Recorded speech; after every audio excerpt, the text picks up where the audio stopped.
kotisanga kelasi nakoma moto mayele nayekola kotanga naye bandeko na biso ya Bobongo channel pe ya Bwania TV.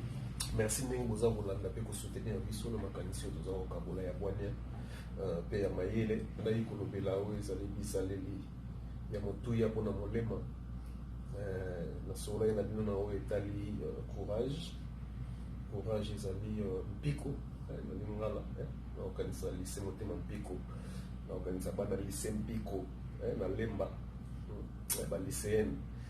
Voilà, il faut oser un pico, il faut oser un courage, il faut oser un banga te. Wana ezalaki otolobelaki na courage. Alors lelo nalingi nalobela ezaleli ya mibale ezali babengi yango prudence. Biso nyonso toyebi ke prudence na lingala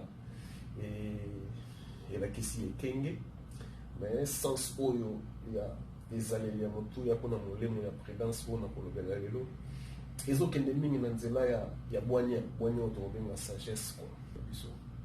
Alors prudence awa tokomona yango lokola kozala na Bwania, koyeba kozwa mokano, koyeba kozwa décision liboso ya likambo mpona l'homme prudent voit le mal de loin.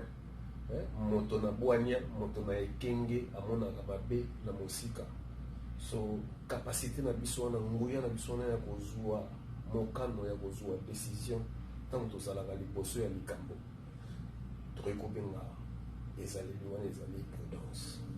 Parce que biloko oyo kokona lelo yango nde moto ekosala ekobota mbuma lobi. So lelo il faut pona malamu yango na jimi nde nalobaka lelo eza lobi. Lelo il faut ozwa décision ya malamu po ete lobi na yo ezala lolenge moko boye.